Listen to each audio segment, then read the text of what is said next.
"The people who truly matter are the ones who bring joy to my heart," Sarah announced, lifting her champagne glass high. The whole room clapped and cheered. Then her eyes found mine across the tables and she added, "Mother, you should go now." I pushed back my chair, my whole body shaking. But then Marcus stood up too. What he said next made the entire wedding hall go completely quiet.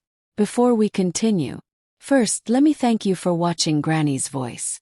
Please subscribe and tell us where you're watching from in the comments. We might give you a shout out in our next video. Today's special shout out goes to Sheila Glover from Flint, Michigan. Thank you for being part of our family. No, let me tell you everything. For hours before this happened, I was standing in my bathroom getting ready. My yellow dress hung on the door, freshly cleaned and pressed. At 71 years old, I still cared about looking nice for my only child. I sprayed a little bit of my lavender spray on my neck. The smell reminded me of happy times. My breakfast sat on the counter, barely touched. Small bowl of fruit and some tea. My stomach felt too nervous for more food. Today was supposed to be the best day ever. My daughter was getting married, and I wanted everything to be just right. I picked up the pretty necklace that used to belong to my grandmother. As I put it on, I thought about all the times I helped Sarah when she was small. The nights I stayed up when she had bad dreams. The times I walked her to school in the rain. The money I saved so she could go to dance classes. "Everything is going to be better today," I whispered to my reflection in the mirror. I practiced smiling, hoping Sarah would finally see how much I love her. My phone made a buzzing sound. It was Martha, my best friend from church. "Helen, are you feeling okay about today? Are you all set?" she asked in her kind voice. "Yes, I really think today will be special," I answered, feeling tears start to form in my eyes. "I have a strong feeling that Sarah and I will finally be close again." Martha didn't say anything for a second. She knew things between Sarah and me had been hard for a long time. Ever since Sarah moved to the big city with Marcus, she barely called anymore. When she did visit, she seemed angry and cold. Her words were short and mean sometimes. "Just be careful with your heart, Helen. Don't hope for too much," Martha warned me gently. But I had already decided. Today was the day everything would change. Today my daughter would remember that I'm her mother who loves her more than anything. I picked up my special present for the newlyweds. It was a beautiful photo album covered in soft leather. I had spent 6 months filling it with pictures of Sarah growing up. Every page had a little note from me telling her how proud I am. I had used money from selling my old car to buy the fancy album. The ride to the church took 30 minutes. The whole time, I couldn't stop thinking about seeing Sarah in her wedding dress. I imagined hugging her tight and telling her how beautiful she looked. I imagined us crying happy tears together and saying we love each other. The church looked like something from a fairy tale. White ribbons and purple flowers decorated every corner. It was exactly how Sarah always said she wanted her wedding to look. I got there early because I wanted to sit in the front row where Sarah could see me during the whole ceremony. But when I walked toward the front seats, a lady with a clipboard stopped me. "Excuse me, ma'am. These seats are saved for close family only," she said, not looking up. "I'm Sarah's mother," I said with a big smile on my face. The lady checked her list and her face looked confused. "Oh, it says here you're supposed to sit in row 7. My smile disappeared. Row 7. That's where people sit when they barely know the bride. Not where mothers sit. Not where someone who gave birth to the bride and raised her alone should sit. I walked to row 7 with my head down. All around me were people I didn't know. Marcus's work friends sat in the front rows. Sarah's new friends from the city filled the good seats. People who had only known my daughter for a year or two got better seats than me. When the wedding music started playing, I saw my little girl walking down the aisle. She looked so pretty in her white dress, smiling that smile I remembered from when she was just a tiny baby. My heart felt full of love and hope. Maybe the seating was just a mistake. Maybe at the party after, things would be different and better. The wedding ceremony was really nice. Marcus seemed like a good man who really loved Sarah. The way he looked at her made me feel a little better. At least my daughter found someone who cares about her. That's what matters most, right? When the ceremony ended, I tried to get close to congratulate them. But so many people crowded around that I could only give Sarah a quick hug. "You look so beautiful, sweetheart," I whispered in her ear. She barely looked at me before turning to talk to other guests. The party after the wedding was in a fancy hall with big windows showing the garden outside. Every table had beautiful flowers and candles that made the room glow. I walked in carrying my special gift, looking for my table. When I found my seat, my heart sank even lower than before. Table number 12. All the way in the back corner, near the swinging kitchen doors. So far from where Sarah and Marcus sat that I could barely see them. The people at my table were strangers too. Guests who didn't really know anyone else at the wedding. People who got pushed to the back just like me. "Are you related to the bride?" An older man sitting next to me asked. "I'm her mother," I said, trying to keep my voice from shaking. The man looked shocked. He clearly thought it was strange that the bride's mother was sitting so far away from everyone. Thought it was strange too. From my seat way in the back, I watched Sarah laugh with her friends. I watched her hug Marcus's mother with so much warmth. I couldn't remember the last time Sarah hugged me like that. Every happy moment I saw hurt my heart like little needle pricks. When the waiters started bringing out the food, they served the front tables first. By the time they reached our table, the food was cold. The chicken tasted dry and sad. The juice I drank didn't help the bitter taste in my mouth. During the whole meal, I kept waiting for Sarah to come over to my table. I waited for her to ask how I was doing. I waited for her to include me in something, anything. But she was too busy with everybody else. On the most important day of her life, I was invisible. Nobody could see me. When it was time for people to give speeches, my heart started beating fast. Maybe now, during her thank you speech, she would mention me. Maybe she would thank me for raising her by myself. Maybe she would tell everyone about all the things I did for her. Marcus spoke first. He thanked his parents, his friends, and his co-workers. He talked about his new family and all his dreams with Sarah. It was a beautiful speech full of love and kind words. When he finished, everyone clapped really loud. Then Sarah stood up. Her cheeks were pink and she was smiling so big. She picked up her glass and looked around at all the guests.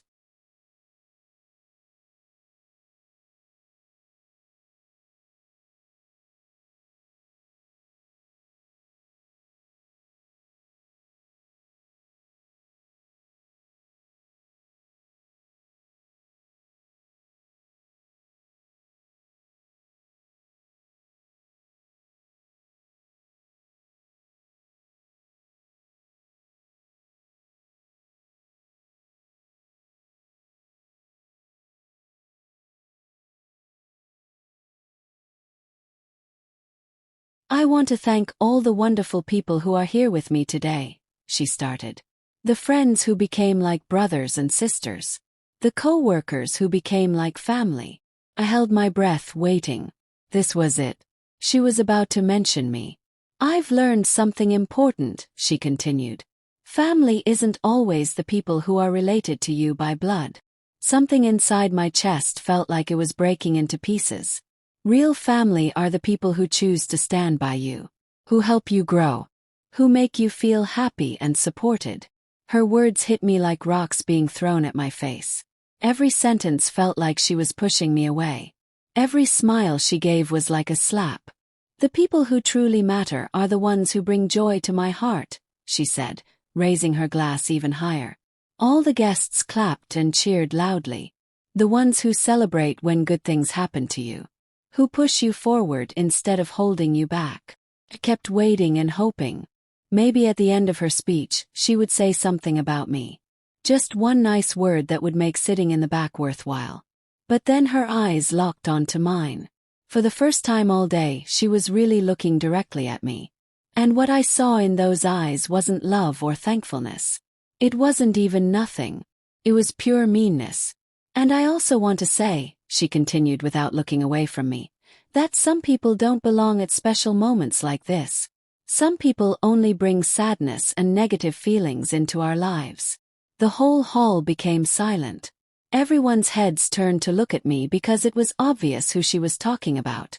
My face felt hot with embarrassment, but I couldn't move my body. I couldn't even breathe. "Mother," she finally said. And that word I had been waiting to hear sounded like a punishment. "You should go now." The silence that came next was so loud in my ears. 200 people stared at me. Some looked surprised. Some looked curious, like they were watching a TV show. Some looked sorry for me. I felt like the whole world was falling apart around me. My hands shook as I put my napkin on the table. My yellow dress that I had been so careful with now felt like a silly costume. I stood up slowly, trying to keep whatever dignity I had left. But then something unexpected happened. Marcus, who had been sitting next to Sarah, stood up too. His eyes looked different than before. They looked angry and determined. "What are you doing?" Sarah whispered, grabbing his arm to pull him back down. But he pulled away from her and walked over to the microphone. Marcus stood up from his chair looking like a completely different person than moments before. His eyes that had been so happy and shiny now looked cold and serious. That look made everyone in the hall stop breathing. "What's happening?" Sarah whispered, trying to pull him back to his seat.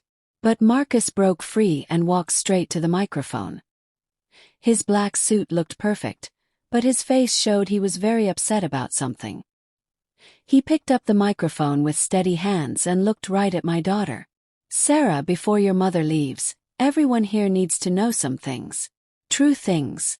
My daughter's face turned white as a ghost. "Marcus, no. Please don't do this."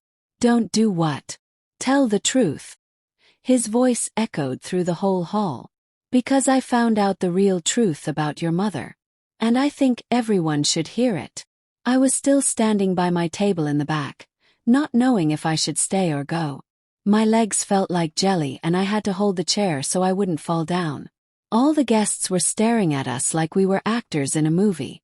"When Sarah and I started dating 4 years ago, she always said bad things about her mother," Marcus continued, his eyes never leaving Sarah's face. "She told me her mother was mean and controlling. She said her mother criticized everything she did and made her feel small." Sarah had gotten up from her seat and was walking toward him. "Marcus, please stop talking. Don't continue." "She told me that her mother never believed in her." Marcus kept going. "That her mother always got in the way of her dreams. That she was like a heavy weight holding her down. That it was better to stay far away from her." Every word felt like a hammer hitting my heart. Is this really how my daughter described me to the person she loved?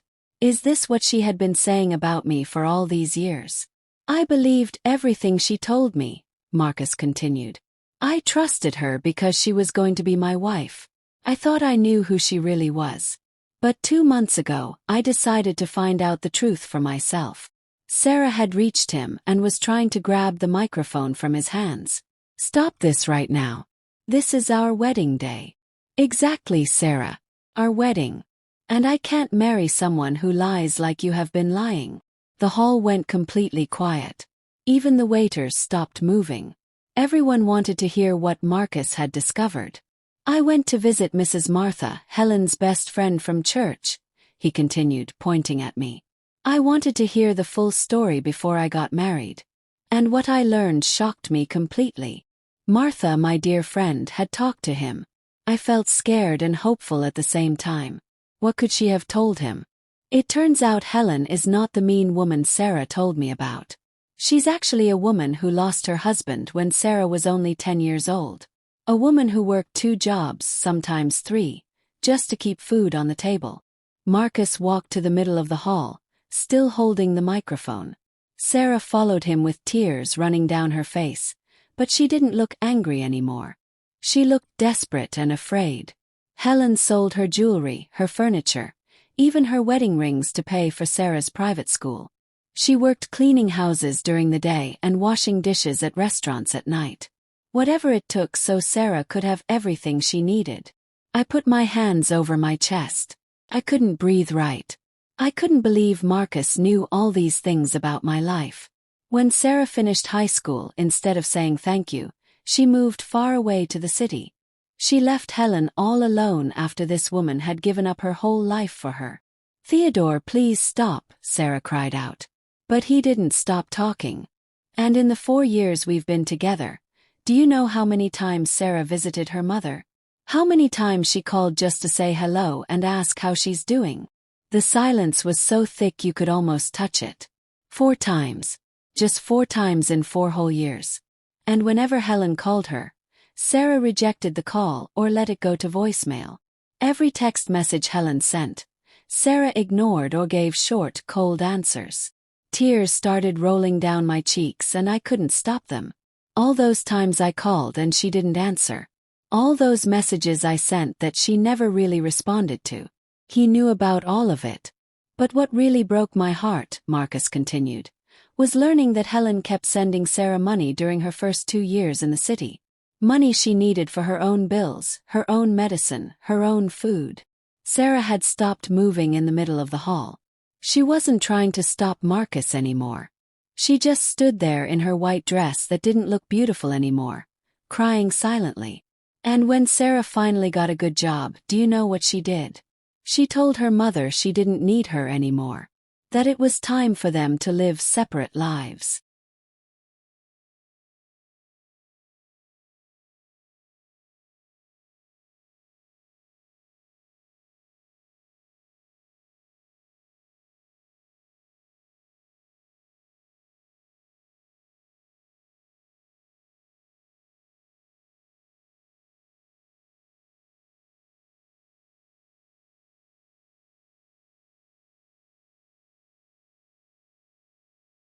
Marcus walked closer to me. His eyes didn't look angry now. They looked very, very sad. "Mrs. Helen, I didn't know any of this when I helped plan this wedding. I thought you were the terrible person Sarah described to you. But now I know you're actually the strongest and kindest woman I've ever heard of." Marcus moved even closer to me and his voice got softer but stayed strong. The whole room stayed completely silent like 200 people forgot how to breathe. "Mrs. Helen, when Martha told me your story, I almost didn't believe her. She said you even sold your grandmother's antique furniture to pay for Sarah's last years of school. That you worked at a gas station on weekends after working all week, just so Sarah could study without worrying about money." My heart was pounding so loud I thought everyone could hear it. Marcus's words filled the room like church bells, each one more painful and more healing than the last. "Martha told me that when Sarah got really sick with pneumonia in college, you borrowed money you didn't have to pay for good doctors and medicine.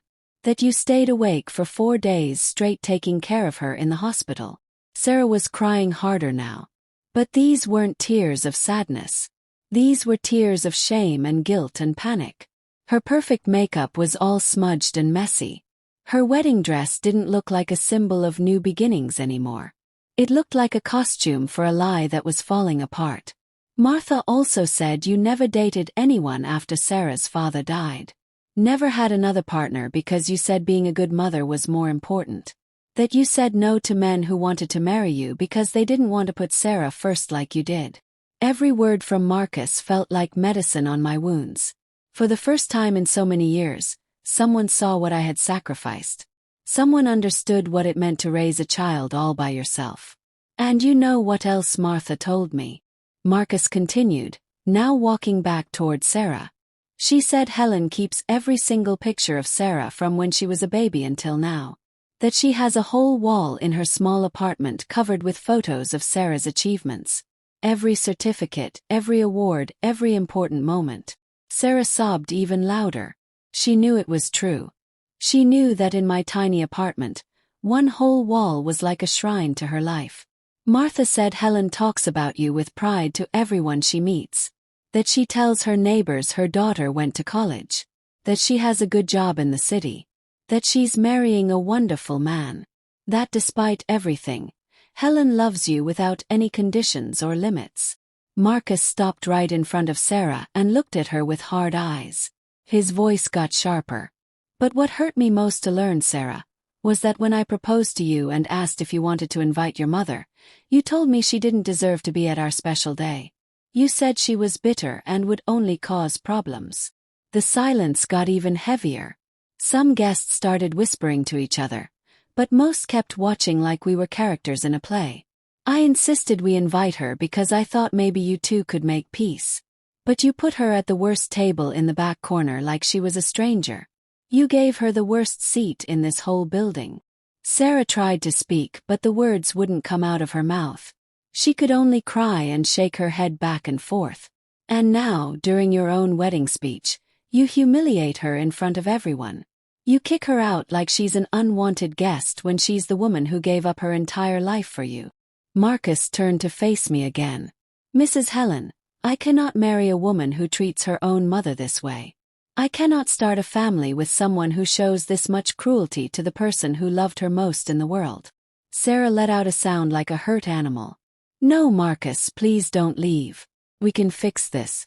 We can make it better. But Marcus had already made up his mind. He took off his wedding ring and placed it gently on the main table. Martha didn't just give me information about your mother, Sarah. She taught me a lesson about what kind of person I want to be. About what kind of family I want to have someday. He walked toward me and took my shaking hands in his. Mrs. Helen, I am so deeply sorry you had to experience this embarrassment today. You don't deserve any of this. You deserve your daughter's love and respect. You deserve to be treated like the hero you are. My tears weren't tears of pain anymore. They were tears of an emotion I didn't have a name for. For the first time in years, someone truly saw me for who I really am. Someone understood my whole story. Ladies and gentlemen, Marcus said, speaking to everyone in the room. I'm very sorry to tell you that this wedding is not going to happen. I cannot join my life with someone who shows this much disrespect to her own family. The quiet whispers in the hall turned into loud talking and gasping. Some guests stood up from their seats. Others took out their phones to record what was happening. Others just sat there with their mouths hanging open in shock. Sarah dropped to her knees right there in the middle of the floor. Her white dress spread around her like the broken wings of a bird that fell from the sky. Mom, she cried out to me. Mom, please tell him to stay. Tell him we can fix everything. Please. But I had already started walking toward the exit. I walked to the door with wobbly legs but with my head up high. Every step I took echoed in my ears like a drum. The whispers of all the guests got louder behind me, but I didn't pay attention to them anymore. For the first time in years I felt seen. I felt respected. I felt like I mattered. Mom, wait. Please. Sarah's desperate voice cut through the air like a knife. Please don't leave like this. I stopped at the door but didn't turn around. Her voice sounded broken and completely different from the confident woman who had given that mean speech just minutes before. Marcus, please. I heard her begging between sobs. This can't end like this. We can talk about it. We can make it right. But when I looked back just a little, I saw that Marcus was already gone. He had left through a different door, taking with him not just himself but all of Sarah's hopes of keeping her perfect life together. I left the hall and sat down on a bench in the garden outside. The cool night air touched my face and for the first time all night, I could breathe deeply and fully. The lights from inside the hall shined through the windows. I could hear all the chaos and confusion happening inside. My phone buzzed. It was Martha calling me. Helen, I just got a call from Marcus. He told me what happened. Are you okay, sweetie? I'm confused, Martha, I answered with a shaky voice. I don't know what to feel right now. Feel proud, Helen. For the first time in years, someone stood up for you and defended your honor. But Sarah, she's my daughter. Your daughter just got taught the most important lesson of her life. And let's pray she actually learns from it. While I was talking to Martha, I saw people starting to leave the hall. Marcus's family mostly, walking to their cars looking confused and uncomfortable. Some of Sarah's friends were leaving too, clearly feeling awkward about the whole situation. Martha, my next chapter, I repeated. Yes, Helen. A life where you don't have to beg for your daughter's love. A life where people value you for who you really are. As I ended the call, I saw Sarah coming out of the hall. Her dress was all wrinkled and dirty. Her makeup was completely ruined. She walked like every step hurt her whole body. She saw me sitting on the bench and ran over to me. "Mom, please forgive me," she said, falling on her knees right in front of me. "I know I was wrong. I know I was horrible to you." I looked at her for a long time. This woman kneeling in front of me was my daughter. The baby I held in my arms. The little girl I sang to at bedtime. The teenager I worked so hard to give everything to. But she was also the woman who just embarrassed me in front of 200 people. Who had been saying mean things about me for years. Who made me feel invisible and worthless. "Sarah," I said in a soft but firm voice. "Do you know how many times in these 4 years I almost called you just to hear your voice? And what did you find out? That you're not the only person Sarah has treated badly. Her co-workers said she always talks down about people she thinks are beneath her. Her manager told me she's known for being mean to janitors, to waiters, to anyone who works in service jobs. Those words hurt me worse than anything that happened at the wedding. When did my sweet little girl turn into someone who looks down on other people? I think I saved myself from marrying someone who isn't who I thought she was," Marcus continued. "And you saved yourself from continuing to be hurt by someone who didn't appreciate your love. I don't know what to say." "Don't say anything. I just want you to know that there are people in this world who see your value, who recognize your kindness, who appreciate everything you've done. And you deserve so much more than what you've been getting." When I hung up the phone, Martha was looking at me with a sad smile. "See, I told you that young man saw something special in you that Sarah refused to see." That night I slept at Martha's house for the first time in years. And surprisingly, it was the most peaceful sleep I'd had in forever. I woke up early in the morning feeling something strange in my chest. It wasn't happiness exactly, but it wasn't the crushing sadness I'd carried for so long either. It was something like peace. Martha was already up making breakfast in her kitchen. The smell took me back to when we were young and life seemed so much simpler. "Good morning, friend. How did you sleep?" "Different," I replied as I poured myself some coffee. "Like I left something very heavy behind me." As we ate breakfast, my phone kept ringing over and over. It was Sarah calling. I declined the call. It rang again. I declined it again. On the third call, Martha looked at me. "Are you going to answer her?" "Not today. Maybe not for many days. I need time to think about everything that happened." "That sounds very healthy. For the first time in years, you're in control of this relationship instead of always reacting to her." But Sarah didn't give up easily. When I wouldn't answer her calls, she started sending text messages. First they were desperate apologies. Then they were complaints. Then they were begging. And finally they were threats about her mental state. "Mom, please answer me. I'm heartbroken. I can't live without Marcus. It's all my fault, but it's also partly your fault for not teaching me better. I'm thinking of doing something bad to myself if you don't help me." Martha read the messages over my shoulder and shook her head firmly. "That's pure manipulation, Helen. Exactly what she's been doing to you for years, just more desperate now." She was right, but that didn't make it hurt any less to read those words from my own daughter. 3 days later, while Martha and I were sorting through some of my belongings that we'd picked up from my apartment, someone knocked loudly on the door. It was Sarah, but not the perfect Sarah from the wedding. This Sarah had dark circles under her eyes. Her hair was messy and unwashed. Her clothes looked like she'd been wearing them for days without changing. "Mom, please. I really need to talk to you." Martha stepped between us protectively. "Sarah, your mother isn't ready to see you yet. She's my mother. I have the right to talk to her." "No," I said, stepping out from behind Martha. "You don't have any rights over me anymore except the ones I choose to give you." Sarah looked genuinely shocked by my answer. She was used to me giving in immediately whenever she wanted something. "Mom, please listen. Marcus left me for good. I lost my job because I haven't been able to work since the wedding. I'm going to lose my apartment because I can't pay rent anymore. I need you to help me. You need me. Or you need me to fix your problems like I always have. Both things. You're my mother. You're supposed to help me when I'm in trouble." There it was.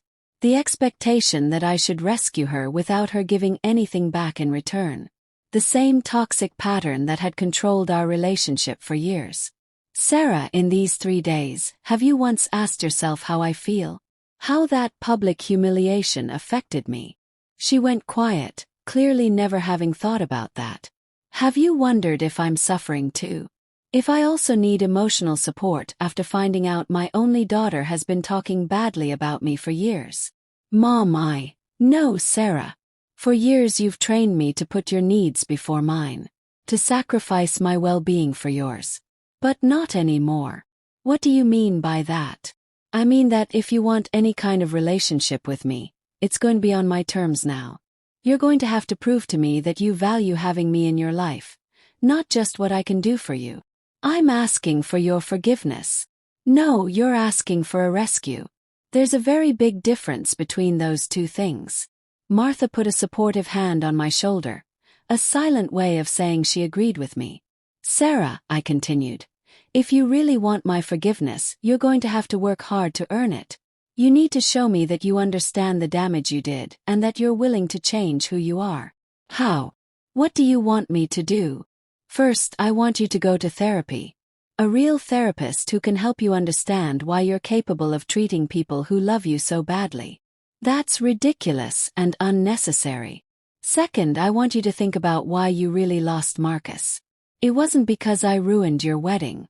It was because he saw who you truly are deep inside, and he didn't like what he saw. Sarah started crying, but this time her tears seemed more real and genuine. Third, if someday after doing that hard inner work you want to try rebuilding our relationship, you'll have to start from zero. From the very beginning. You'll need to get to know me as a real person, not just as your problem-solving mother. I don't know how to do that. That's your job to figure out. I already did my job of raising you and giving you all the tools to be a good person. What you do with those tools now is completely up to you. Sarah stood in the doorway for a moment longer, waiting for me to give in and fall back into my old pattern of immediately rescuing her. But this time I didn't move. Mom, what if I can't change? What if I'm not capable of it? Then you'll have to live with the consequences of your choices. Just like any other adult in the world. I watched her walk slowly down the path with her shoulders slumped and her head hanging down. For the first time in my entire life, I didn't run after her to comfort her and make her feel better. 3 weeks after that difficult conversation with Sarah, I got a phone call that changed everything in an unexpected way. It was Marcus again. Mrs. Helen, I hope I'm not disturbing you. Could we possibly meet for coffee? There's something important I want to talk to you about. We met at a small coffee shop downtown. It was a cozy place that smelled like cinnamon and fresh. I know this must seem strange to you. A little bit, I admitted as I sat down across from him. But after what you did for me, I feel like I owe you at least listening to what you have to say. Marcus ordered 2 coffees and was quiet for a minute, like he was organizing his thoughts carefully. Mrs. Helen, I've been thinking about you a lot these past 3 weeks. About your story. About everything you sacrificed for Sarah. About how unfairly you've been treated. That's very kind of you to say. No, let me finish, please. I've made a decision that might sound crazy to you, but I really need to tell you about it. He looked me straight in the eyes. I want you to be my partner in a project I'm starting. Your partner. I don't understand what you mean. I'm a teacher, as you might know.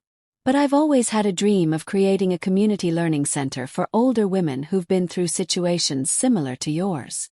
I felt my heart start to race. Women who've been made invisible by their own families. Who gave everything they had and never received the recognition they deserve. I've been researching, and there are thousands of women like you, Mrs. Helen. Especially in our community. Women who raised their children alone. Who sacrificed their whole lives. And are now alone because their children don't need them anymore. Marcus, that sounds absolutely beautiful, but I don't know anything about running a community center. But you know everything about being a strong woman who overcame terrible challenges. You know about sacrifice and resilience and loving without conditions. That's exactly what these women need to see. That it's possible to rebuild your life after being thrown away by the people you love most. His words touched something deep inside me like beautiful music. For the first time in years, someone was offering me a chance to use my painful experience for something meaningful. Something bigger than just my own hurt. I have the plans already drawn up. I have some of the funding secured. I have the permits from the city. What I'm missing is someone who truly understands the women we're going to serve. Someone who can be a living example that you can survive and thrive. Why me? You barely even know me. Because at that wedding, when you stood up from that back corner table with all the dignity in the world, when you walked toward that exit with your head held high despite the horrible humiliation, I saw something I hadn't seen in a long time. I saw a woman who refused to give up. I saw pure strength in human form. Marcus took a folder from his bag and placed it on the table between us. These are the blueprints and plans. The center would have art workshops, support groups, fun activities, even a small library where women can volunteer and feel useful. Everything designed specifically for women like you. I opened the folder and saw detailed drawings of a beautiful building with gardens and bright rooms full of windows. Cozy spaces designed to make people feel valued and important and respected. Marcus, this is truly incredible. But I don't have money to invest in something like this. I don't need your money, Mrs. Helen. I need your soul, your experience, your wisdom. I need you to help me understand what these women really need deep in their hearts. Because I can design the most beautiful building in the world, but if I don't understand the hearts of the people who'll use it, the whole thing will be useless. As he spoke, I saw an elderly woman through the window walking alone on the sidewalk. She was carrying heavy grocery bags and struggling. She reminded me of myself just weeks ago. Invisible to everyone. Carrying weight nobody else wanted to help with nobody noticing her effort or caring about her struggle. Do you really think I could do something like this? Mrs. Helen, you raised a daughter completely alone. You worked multiple jobs at once. You survived losing your husband. You kept your dignity despite years of emotional abuse. And when the moment came, you had the courage to say enough is enough. If that doesn't qualify you to help other women find their strength, I honestly don't know what would. I felt my eyes filling with tears, but this time they weren't tears of pain or sadness. They were tears of hope, of possibility, of a future I never even imagined for myself. There's one more thing, Marcus continued carefully. Sarah has been calling me repeatedly. My heart stopped beating for a second. What has she been telling you? That she wants us to get back together. That she's learned her lesson. That she's willing to change. That you've already forgiven her. And that everything can go back to how it was before the wedding. That's not true at all. I know it's not. That's exactly why I'm telling you. Because I want you to know that regardless of what happens with Sarah in the future, you have value all by yourself. You have a purpose that goes way beyond being the mother of someone who doesn't appreciate you. Marcus leaned forward across the table. Mrs. Helen, I'm inviting you to take all that love you've been giving without getting anything back, and use it to help women who really need it and will truly value it. I'm inviting you to become the hero of your own story instead of a supporting character in someone else's. I looked at the blueprints again, imagining myself in those bright spaces, surrounded by women who would understand my story, who would value my experience, who would see me as someone strong instead of someone broken and pitiful. When can we start? I asked with determination in my voice.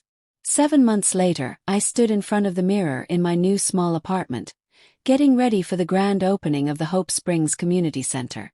My reflection showed me someone I didn't completely recognize anymore.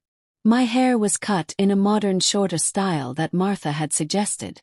I wore a burgundy red dress that I'd bought with my first paycheck as the center's coordinator.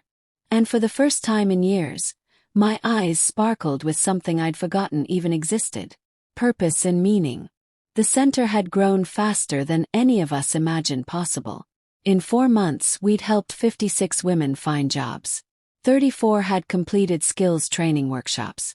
And 20 had formed a support group so strong and close they'd become like sisters.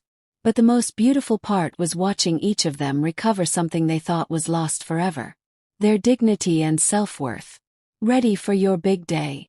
Martha asked, walking into my bedroom. She'd been my right hand throughout the whole project, helping me with all the administrative work that I found difficult. "More than ready," I replied, feeling excitement I hadn't experienced in decades. "I'm actually excited and nervous." During these months, I discovered talents I never knew I had inside me. It turned out I was good at organizing events and excellent at listening to women who needed to share their pain, and surprisingly effective at getting donations and support for the center. Marcus told me I had a natural gift for inspiring people to care, and I was starting to actually believe him. As we drove to the center, my phone rang. It was an unknown number. "Mrs. Helen, this is?" "Yes, who's calling?" "I'm Jennifer from the local news show Women of Courage. We'd like to interview you about your community center. Your story has been shared all over social media, and we want to help spread it to even—" I was completely speechless and stunned. Martha grabbed the phone from my hand and scheduled the interview for next week. "Helen, you're going to be on television," she practically shouted while driving. "I can't believe this is real," I said back, feeling nervous and excited all mixed together. When we arrived at the center, a huge crowd was already gathered outside waiting. News reporters with cameras, city council members in suits, women who'd benefited from our programs, and many people from the community who'd been following our journey. Marcus stood at the entrance looking handsome in his navy blue suit, coordinating all the final details with volunteers. "Mrs. Helen," he said with the biggest smile, "are you ready to see your dream come true?" "Our dream," I corrected him gently. "This would never have been possible without you and your vision." During the opening ceremony, several women from the center shared their personal stories with the crowd. Patricia, who was 65, talked about how she'd found work as a baker after spending decades as only a housewife. Rosa, 59 years old, shared how our support group helped her heal after her grown children put her in a nursing home and forgot about her. Beatrice, 74, proudly displayed the quilts and crafts she now sold at the center's small gift shop. When it was my turn to speak to everyone, I looked at all those faces watching me with expectation and respect and kindness. For a brief moment, I remembered the humiliation I felt at Sarah's wedding, when 200 people stared at me with pity or cruel curiosity. How completely different it felt now to be seen for who I really am instead of being judged for someone else's failures and cruelty. 7 months ago, I began, my voice shaking slightly. My own daughter kicked me out of her wedding in front of everyone. She told me in front of all her guests that I didn't deserve to be at the most important day of her life. A wave of shocked gasps and whispers ran through the crowd. That night, I honestly thought my life was over. I thought that without my daughter's love, I had no purpose left, no value or meaning. But I was completely wrong about that. I searched for Marcus in the crowd, and he smiled at me with such pride. I discovered that my value doesn't depend on one person loving me or appreciating me. I discovered that all the experience I'd gained from raising a daughter alone, from surviving widowhood, from working multiple jobs, I could use all of that to help other women who'd been through similar pain. I saw several women in the audience wiping away tears. Today, 7 months later, I can say with absolute certainty that the woman who kicked me out of that wedding actually did me the biggest favor of my entire life. She forced me to find my own strength, my own purpose, my own chosen family of people who truly value me. The applause was so loud it was almost deafening. After the ceremony ended, as I received congratulations and took pictures with attendees, I noticed a familiar figure standing at the very back of the crowd. 'Twas Sarah. She looked so different now. Much thinner than before. Her hair was its natural color without any dye, showing some gray streaks. And she was dressed simply and plainly, not fancy like I remembered. Our eyes met across the crowd for just a moment. She raised her hand in a small, uncertain wave. But she didn't try to come closer to me. I returned her wave with a polite nod and then continued with my conversations with the other guests. About an hour later, after most people had left, Sarah finally approached me. She walked with hesitant, unsure steps, like she wasn't certain if she was welcome or not. "Mom," she said quietly when she got close enough, "I wanted to congratulate you. This place is truly incredible." "Thank you very much," I replied politely but not warmly. "I've been following the project on social media for months. I'm proud to see everything you've accomplished on your own." "Proud?" I asked, raising one eyebrow. "That's interesting. You're proud of a woman you once called bitter and toxic and controlling." Sarah looked down at her feet, ashamed. "I've been going to therapy like you suggested. I've learned a lot of things about myself that I really don't like." "I'm glad to hear you're working on yourself. Mom, I know I don't deserve your forgiveness, but I wanted you to know that I finally understand everything you sacrificed for me. And I understand why Marcus left me. I wasn't a good person at all. You weren't a good person. Are you different now? I'm working really hard to change. I'm working to be worthy of all the love you gave me for so many years." I looked at her carefully for a long moment. This Sarah looked more humble and real, more human and vulnerable than the perfect, arrogant woman I'd known in recent years. "Sarah, I'm genuinely glad you're working on yourself, but I need you to understand something very important. I don't need your love anymore to be happy. I don't need your validation to feel valuable and worthy. I found my own path forward." "I know," she said, her voice breaking with emotion. "And that's what hurts the most. That you had to find your worth without me when I should have been the first person reminding you how amazing you are. If you've really changed, Sarah, then I'm happy for you. But our road back to each other, if there even is one, is going to be very long. And it will require much more than just apologies and sorry words. I understand that. And I'm willing to wait however long it takes." I watched her walk away again down the path. But this time I felt neither pain nor guilt about it. I felt something more like cautious hope. Maybe hope for the future. Marcus walked over after Sarah had completely left.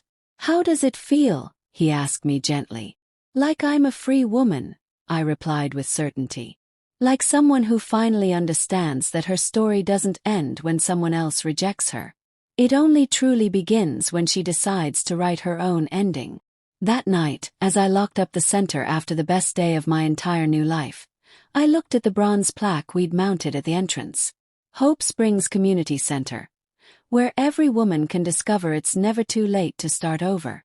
And for the first time in 71 years of living, I knew with absolute certainty that my most beautiful chapter was only just beginning.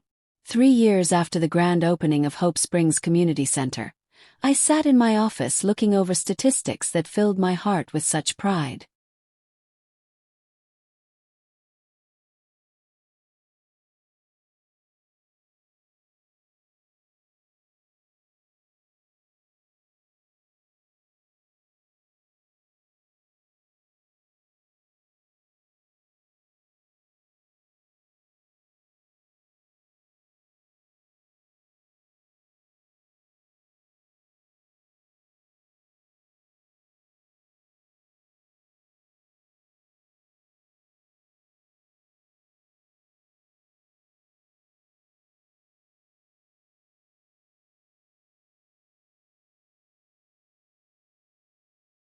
We'd helped over 400 women rebuild their shattered lives.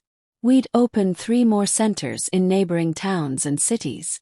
And my personal story had inspired the creation of a statewide foundation for invisible older women who'd been forgotten. The television interview had been only the beginning of something bigger. After that came magazine articles, invitations to speak at conferences across the country, and finally a publisher's offer to write a book about my experience and journey. It's Never Too Late to Bloom had become a surprise bestseller. The money from book sales had allowed us to expand our programs far beyond what I'd ever dared to dream. But the most beautiful part wasn't the numbers or the public recognition or the awards. It was seeing how women who arrived broken, defeated, and hopeless transformed into empowered, confident versions of themselves. It was receiving heartfelt letters from mothers who'd found the strength and courage to set healthy boundaries with abusive adult children.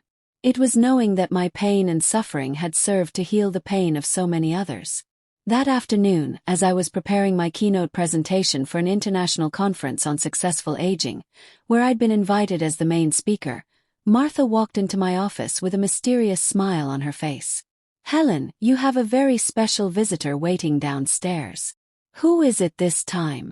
You'd better go see for yourself instead of me telling you." I left my office feeling curious and intrigued, heading down to our reception area. There, sitting quietly in one of the comfortable lobby chairs, was Sarah. But this wasn't the broken, desperate Sarah I'd seen on opening day 3 years ago. This woman looked truly serene and peaceful. There was a calm in her eyes I hadn't seen since she was a small child. "Hi, Mom," she said, standing up slowly. "I hope you don't mind that I came here without calling first." "Not at all. How have you been?" "Good. Really genuinely good. For the first time in many years." We sat together in the common area of the center, surrounded by the gentle sounds of women working on art projects, talking in support groups, or simply enjoying a place where they felt valued and seen. "Mom, I wanted to tell you some things that are important," Sarah began carefully. "I've continued going to therapy consistently for these 3 years. It hasn't been easy at all, but I've learned to face things about myself I'd been avoiding my whole life." "I'm glad to hear that, Sarah. I've learned that my cruelty toward you came from my own deep insecurity and fear, that I felt overwhelming guilt for everything you sacrificed for me. And it was easier to make you the villain in my mind than to accept that I was an ungrateful, selfish daughter." Her words came with an honesty and vulnerability I hadn't heard in many years. "I've also been volunteering at a women's shelter for the past 2 years. Working with women escaping domestic violence. At first I thought I was doing it to somehow redeem myself with you. But then I realized I was actually doing it for myself. To understand what it really means to serve others without expecting anything in return." "And how has that experience been for you?" "It's been completely transformative and life-changing. I've seen women who've lost absolutely everything and still have the incredible strength to start over from nothing. They reminded me so much of you, Mom." Sarah looked around the center, observing all the activities happening around us. "When I see everything you've built here, when I read your book, when I watch the interviews you give on television, I realize something painful. I missed the opportunity to know an extraordinary, remarkable woman. Not just as my mother, but as a complete human being with her own dreams and purpose." "Sarah, let me finish, please. I know I have no right to ask you for anything anymore. I know I've completely lost the privilege of being your priority in life. But I wanted to ask you something. If maybe, possibly, we could try to get to know each other again. Not as mother and daughter with all that painful, toxic history between us, but as 2 adult women who maybe, just maybe, could become friends someday." I looked at her for a long, careful moment. In her eyes I no longer saw the arrogance or contempt or coldness I'd seen for so many years. I saw genuine vulnerability, real earned humility, and something that took me a moment to recognize: actual respect. "What happened with Marcus?" asked gently. "He got married 2 years ago. To a wonderful woman he met at a community garden project. She's a speech therapist who works with children with disabilities. She's perfect for him in every way." "And how do you feel about that news?" "Honestly, happy for him. Truly, genuinely happy. He deserves someone who valued him from the very first day, not someone who needed to lose him completely to realize what she had." Sarah smiled with a sadness that somehow seemed healed and at peace. "Mom, I've learned something important in therapy. That true love isn't possessive or controlling. If I really love Marcus as a person, I should be happy that he's happy and thriving, even if it's not with me. And if I really love you, I need to respect the incredible life you've built without me in it." I sat in thoughtful silence, carefully processing her words. "I'm not asking you to forgive me immediately," she continued. "I'm not asking you to go back to how things were before, because before wasn't healthy for either of us. I'm simply asking for a chance to start from the very beginning. From zero. What would that actually mean to you?" "It would mean calling you once a week just to ask how you're doing, with no hidden agenda or requests. It would mean inviting you to lunch when you have free time if you want to come. It would mean respecting you as the independent, successful woman you are now, not as the mother who's supposed to solve all my problems. And what if I tell you I'm not ready for that yet? Then I'll wait patiently. I've already waited 3 years to have this conversation because I needed to become a different person first. I can wait longer if that's what you need. I looked around at this beautiful place that had become my true home, my purpose, my legacy to the world. I thought about the woman I used to be before that horrible wedding day. A woman who defined herself only by her relationship with her daughter. And I thought about the woman I am now. A complete, fulfilled, joyful woman who found her own light and purpose. Sarah, I said finally with calm certainty, I think we could try. But on one very important condition. Whatever it is, I'll do it. That you understand completely that this new relationship, if it works out, will only be one part of my life. It won't be the center of my entire universe like it was before. I have a full, rich life now with purposes and relationships that go far beyond being your mother. I understand perfectly. And I think that's actually beautiful, Mom. Really beautiful. Sarah's eyes filled with tears. For so many years, I was scared and resentful about. We sat together in comfortable silence for a while, watching the women of the center laughing, working on projects, and supporting each other with such genuine care. You know what's truly ironic about all of this? I said thoughtfully. What's that? That in order to finally be a good mother to you, I first had to stop being only your mother. I had to become Helen first. A woman with her own identity, with her own dreams and goals, with a life that was valuable and worthwhile regardless of you. And now can you be both? Sarah asked hopefully. I smiled, looking toward the future that stretched before me, still full of possibilities I never imagined at 71 years old. Now I can be whatever I choose to be. And that, my dear daughter, is the most important lesson I could ever teach you. It's never too late to discover who you really are when you finally stop defining yourself only by what others need from you. The following week, Sarah called me simply to ask about my day. We talked for 25 minutes about my upcoming projects, my travel plans for the conference, and my new friendships with women from the center. She didn't ask me for anything at all. She didn't need me to solve any problems or rescue her. She just wanted to get to know me as a person. And for the first time in decades, I felt that maybe, just maybe, we could build something beautiful and healthy on the ashes of what we'd lost. Something better than what we'd had before. 2 months later, Sarah joined our center as a volunteer. She worked with our outreach program, helping to identify isolated older women in the community who might benefit from our services. She was good at it, patient and kind in ways I'd never seen before. Watching her interact with the women, I saw glimpses of the sweet child she'd once been, before life and my mistakes and her own choices had changed her. One afternoon, as we were setting up for a workshop on financial literacy for seniors, Sarah said something that surprised me. Mom, I want you to know something. I'm not volunteering here to win back your love or to prove something to you. I stopped arranging chairs and looked at her. Then why are you here? Because being here, helping these women, it's healing something broken inside me. It's teaching me what you tried to teach me my whole childhood.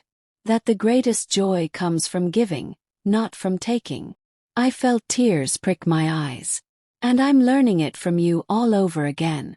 Watching you with these women, seeing how you give them dignity and hope, I finally understand what kind of mother I had all along. And I'm so sorry it took me this long to see it. We hugged then for the first time in years.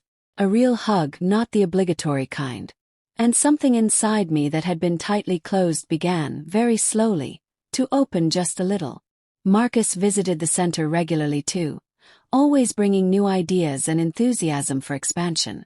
One day, about 6 months after Sarah started volunteering, he pulled me aside with exciting news. Mrs. Helen, I have something to tell you. The State Department of Aging wants to use our center as a model for a statewide program. They're offering significant funding to help us train other communities to create similar centers. I could hardly believe what I was hearing. Are you serious? Completely serious. Your story, our center, It's touching lives far beyond what we ever imagined. They want you to be the spokesperson for the initiative. That evening, as I sat in my apartment looking at the acceptance letter from the State Department, I thought about the journey that had brought me here. From that humiliating moment at the wedding to this incredible opportunity to help thousands of women across the state. From invisible and rejected to seen and valued. The phone rang. It was Sarah. "Mom, I heard the news from Marcus. I'm so incredibly proud of you." "Thank you, sweetheart." There was a pause, then she said, "Mom, I know I've said this before, but I need to say it again. Thank you for not giving up on yourself when I gave up on you. Thank you for showing me that it's possible to rebuild a life from ruins. You saved yourself, and in doing that, you might have saved me too." After we hung up, I looked at my reflection in the window. The woman looking back at me was strong, purposeful, and most importantly at peace. She had learned the hardest lesson of all, that you cannot control how others treat you, but you can always control who you become in response. That love yourself isn't selfish. It's essential. That your value doesn't depend on anyone else recognizing it. 5 years after that life-changing wedding, I stood before an audience of 300 people at the National Conference on Aging. Sarah sat in the third row, dabbing her eyes with a tissue. Martha sat beside her, beaming with pride. Marcus was at the back, recording on his phone. "My daughter kicked me out of her wedding," I began, my voice strong and clear. "It was the worst moment of my life. But it was also, unknowingly, the beginning of my best life." I looked out at the sea of faces, many of them older women who had experienced similar rejection and pain. "I'm here to tell you that it's never too late. It's never too late to discover your worth.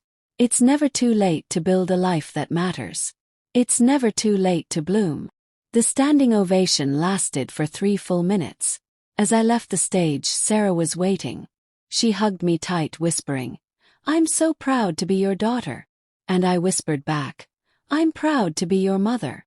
But this time, those words didn't define my entire existence. They were just one beautiful thread in the rich tapestry of the life I had woven for myself. That evening, our family, which now included Martha, Marcus and his wife Diane, and Sarah, gathered for dinner at my favorite restaurant.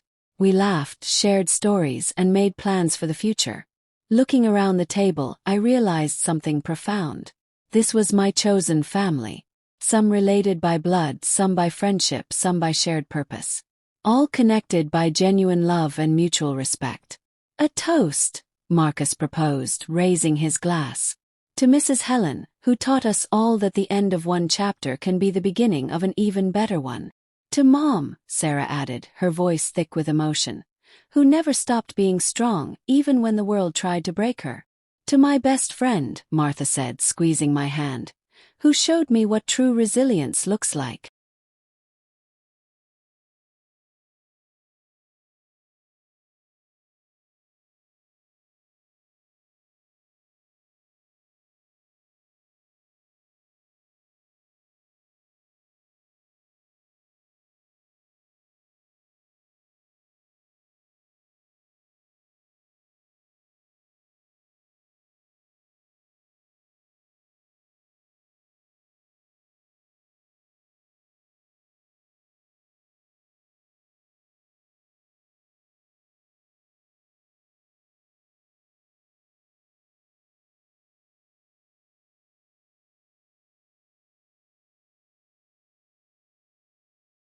I raised my own glass, looking at each precious face around the table. To second chances. To new beginnings. To the family we choose and the family that chooses us back. As we clinked glasses, I caught my reflection in the restaurant window. The woman I saw was radiant, fulfilled, and most importantly, complete unto herself. She had learned that being kicked out of one door meant walking through another one that led somewhere far more beautiful than she could have imagined. 6 months later, our statewide network of Hope Springs centers officially launched with 15 locations across the state. I traveled to each one for their opening ceremonies, meeting hundreds of women whose stories echoed my own. Women who had been forgotten, dismissed, or cast aside by the very people they had sacrificed everything for. but who were now finding their voices, their purpose, and their joy again. At the original Hope Springs Center, we held a special celebration for our 5th anniversary. The walls were covered with photos of women who had passed through our doors. Success stories of new jobs, new friendships, new beginnings. In the center of the display was a photo from that first day, with me standing nervously at the podium. I barely recognized that uncertain woman. Sarah had become the director of our volunteer program, coordinating over 100 volunteers across all our centers. Watching her present at the anniversary celebration, confidently sharing stories of impact and transformation, I felt a complex mixture of emotions. Pride, yes, but also a kind of peaceful acceptance that our relationship would never be what I once desperately wanted it to be. And that was okay. What we had now, this mutual respect and genuine care built on honesty rather than obligation, was actually better, more real, more sustainable. After the celebration, as we cleaned up together, Sarah said something that surprised me. "Mom, I've been thinking about going back to school. I want to get a degree in social work. I want to do this kind of work professionally, not just as a volunteer." "That's wonderful, Sarah. What brought this on?" "You did. Watching you find your calling so late in life, it made me realize I've been living someone else's idea of success. That fancy corporate job I had, the expensive apartment, all of it was about impressing people who didn't really matter. This work, helping women rebuild their lives, this is what actually matters to me." I hugged her, feeling genuinely happy for her discovery. "I'm proud of you for figuring that out. Some people never do. I learned it from watching you. You didn't let being 71 stop you from starting over completely. If you can reinvent yourself at your age, I can certainly do it at mine." As the years continued to pass, the centers flourished beyond our wildest dreams. We added programs for job training, health and wellness, creative arts, and even small business development. Women who came to us broken and hopeless were leaving as entrepreneurs, artists, community leaders, and mentors to others. The state funding increased. Private donations poured in. My book went into its 8th printing. I was invited to speak at universities, conferences, and community events across the country. But the most meaningful moments weren't the public ones. They were the quiet conversations in our center's garden with women who reminded me of myself. The tears of recognition when they realized they weren't alone. The first smiles after months of depression. The day they stopped apologizing for taking up space. One afternoon, about 7 years after that fateful wedding, a young woman in her 30s came to volunteer at the center. She said she wanted to learn from the older women, to hear their stories, to understand what really mattered in life before she made the same mistakes they had. During her orientation, I shared my story. When I finished, she was crying. "My mom and I aren't speaking," she admitted. "I've been so focused on my career, on impressing my friends, that I've pushed her away. She calls and I don't answer. She invites me to visit and I'm always too busy. Hearing your story, I realize I'm becoming like your daughter was. And I don't want that. I don't want to wake up one day and realize I threw away the most important relationship in my life for things that don't really matter." "Then don't," I said simply. "Call her today. Right now. Don't wait until it's too late or until something terrible has to happen to wake you up." She pulled out her phone with shaking hands and dialed. I watched as she said, "Mom? I know I haven't called in months. Sorry. Miss you. Can we talk?" I left her in the garden to have her conversation in private, my heart full of hope that I had helped prevent another mother and daughter from experiencing the pain Sarah and I had gone through. That evening, Martha and I sat on my apartment balcony, watching the sunset paint the sky in shades of orange and pink. "Do you ever regret it?" she asked quietly. "Regret what?" "The years you lost with Sarah. The pain you went through. Do you wish things had been different?" I thought about her question carefully. I used to. In those first months after the wedding, I would lie awake replaying our relationship, wondering what I could have done differently. But now, honestly, no. I don't regret it. Really. If Sarah hadn't kicked me out of that wedding, I would still be defining myself entirely through her. Still begging for scraps of her attention. still sacrificing myself on the altar of a love that was never returned. That humiliation, as painful as it was, set me free. It forced me to find out who Helen was beyond being Sarah's mother. "And who is Helen?" Martha asked with a gentle smile. "Helen is a woman who matters, who has her own purpose and passion, who helps hundreds of other women find their strength, who wrote a book that's touched thousands of lives, who built something meaningful that will outlast her. That's who Helen is." We sat in comfortable silence as the sun dipped below the horizon. "And Sarah," Martha finally asked, "what about your relationship with her now?" "It's not perfect, probably never will be, but it's honest. It's based on mutual respect rather than obligation or guilt. She's finding her own path now, her own purpose. And I'm genuinely proud of her for that. But my happiness doesn't depend on her anymore. And that makes all the difference."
On my 78th birthday, the centers threw me a huge celebration. All 15 locations joined via video conference. Hundreds of women I had helped over the years sent messages, cards, and videos sharing how the centers had changed their lives. Sarah gave a speech that made everyone cry, including me. "My mother is the strongest person I know," she said, her voice trembling with emotion. Not because she never broke, but because when she did break, she used the pieces to build something beautiful. She used her pain to heal others. She turned her rejection into a mission to make sure no other woman felt invisible or worthless. I spent years treating her terribly, and instead of letting that bitterness consume her, she transformed it into love for hundreds of women who desperately needed it. She looked directly at me through the camera. "Mom, I know I can never fully make up for the years I wasted, for the pain I caused you. But I promise to spend the rest of my life trying. Not because I want something from you, but because you deserve a daughter who sees you, values you, and loves you the way you always loved me." After the celebration ended and everyone had gone home, I sat alone in my apartment surrounded by cards and flowers. My phone buzzed with a text from Marcus. "Happy birthday to the most inspiring woman I know. Thank you for saying yes to this crazy dream 7 years ago. You changed my life too." I smiled, thinking about that coffee shop conversation that had changed everything. About how one decision to say yes, to take a chance on myself, had led to all of this. My phone buzzed again. This time it was Sarah. "Mom, I love you. Not because you're my mother and I'm supposed to, but because of who you are. The woman you chose to become. Sleep well. You've earned every bit of happiness you have." I read her message 3 times, feeling something settle in my chest. This was what healing felt like. Not perfect, not without scars, but real and honest and good enough. As I got ready for bed, I looked at the vision board on my wall.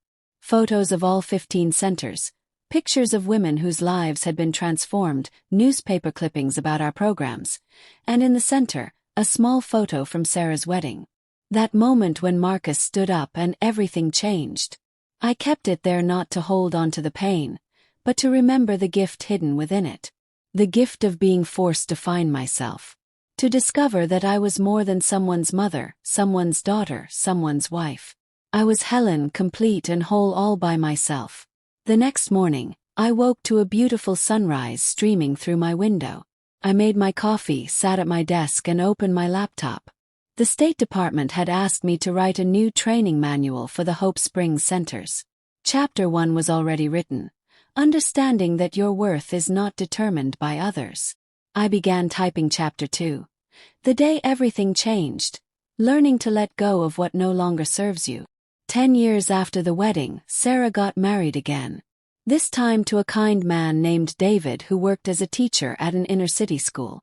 When she asked me to come to the wedding, I felt my old anxiety resurface. "I understand if you don't want to," she said quickly. "After what I did last time, I wouldn't blame you at all." "Of course I'll come," I said.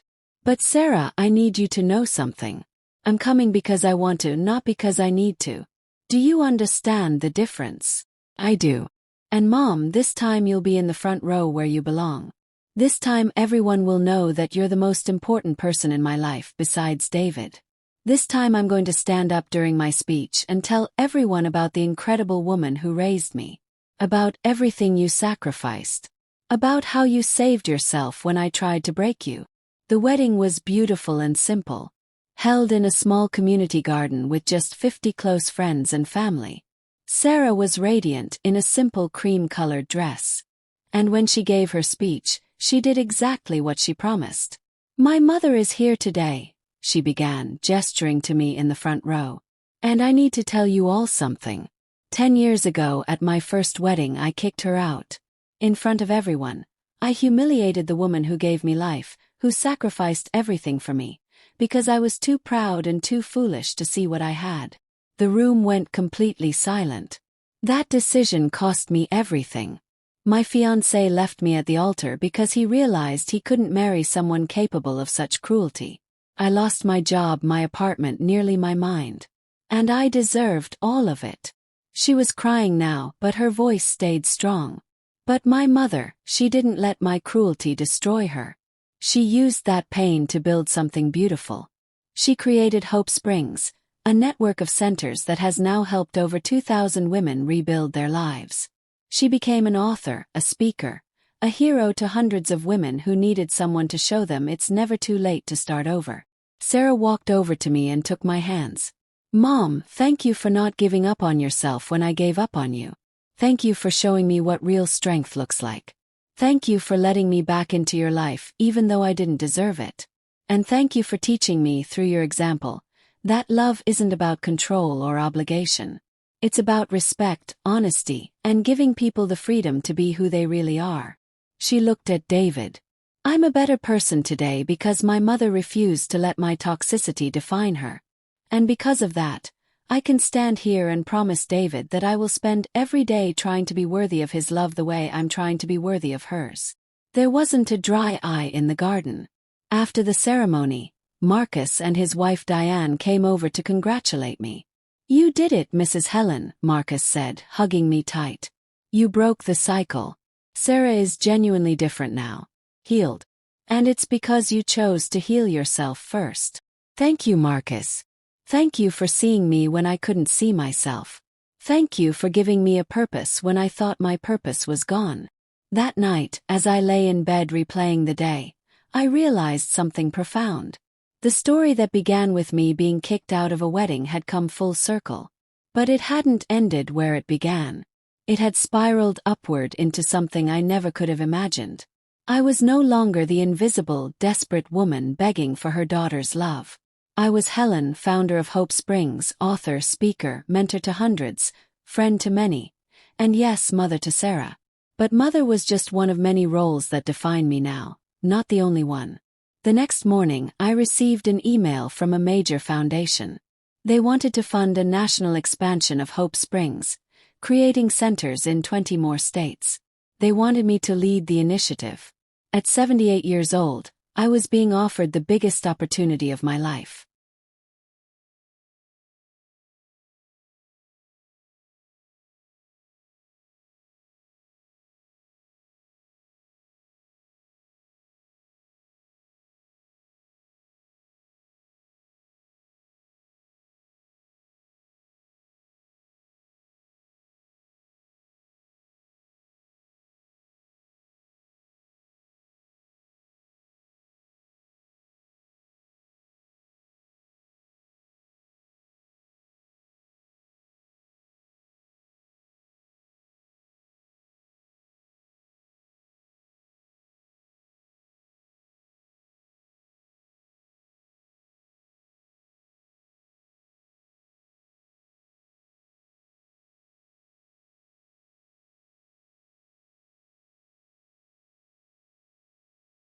Called Martha immediately. They want to go national. 20 states. Hundreds of new centers. Thousands more women helped. What did you tell them? Martha asked excitedly. I haven't answered yet. I'm 78, Martha. Maybe it's time to slow down, to let someone younger take over. Helen, Martha said firmly. Do you remember what you always tell the women at the center? That it's never too late. That age is just a number. That as long as you're breathing, you have purpose. I laughed. Are you using my own words against me? Absolutely I am. So what's it going to be? Are you going to practice what you preach, or are you going to let fear stop you? I thought about all the women across the country who were sitting alone right now, feeling invisible, worthless, forgotten. Women who needed to know that their story wasn't over, that they still mattered, that it was never too late. Tell them yes, I said. Tell them Helen is in. The national expansion took 3 years to complete. By my 81st birthday, Hope Springs community centers existed in 35 states. We had helped over 10,000 women rebuild their lives. The organization had grown beyond me, with a full board of directors, paid staff, and a volunteer network of over 500 people. Sarah had completed her social work degree and was now the national director of programs, overseeing training and quality control across all locations. Watching her lead meetings, develop curricula, and mentor other social workers, I felt a peace I'd never known before. My daughter had found her calling. And while our relationship had played a role in that journey, it wasn't the center of either of our lives anymore. We were two independent women who loved each other, supported each other, but didn't need each other to be whole. On the day of our national celebration event, held in a huge convention center with representatives from all 35 state centers, I stood backstage feeling nervous for the first time in years. Martha noticed and squeezed my hand. You've given 1,000 speeches. Why are you nervous now? Because this feels like the culmination of everything. The end of the story. Helen, Martha said gently. Your story doesn't end today. Just keeps getting bigger. As long as you're breathing, as long as you're helping people, the story continues. She was right. When I walked onto that stage and saw thousands of faces looking at me with respect, gratitude, and love, I understood something profound. My daughter kicking me out of her wedding wasn't the end of my story. It was the beginning. The beginning of me finally understanding that my worth wasn't determined by one person's opinion of me. That I had value simply because I existed. That I had gifts to share with the world that had nothing to do with being someone's mother. As I began my speech, I looked out at the audience and saw Sarah in the third row, next to Martha, next to Marcus and Diane, next to David. My chosen family and my blood family together. All of them looking at me with pride. My name is Helen, I began. And 11 years ago, my daughter kicked me out of her wedding. It was the worst day of my life. But it was also the day I started to save myself. The day I learned that being rejected by one person doesn't mean you're unworthy of love. It just means you need to find the people who will see your worth. Today, Hope Springs community centers exist because I refuse to let one person's opinion define my value. Today, over 10,000 women have rebuilt their lives because I chose to rebuild mine first. Today, I stand before you not as a victim of rejection, but as proof that it's never, ever too late to bloom. Thank you for being part of my garden. The standing ovation lasted 5 full minutes.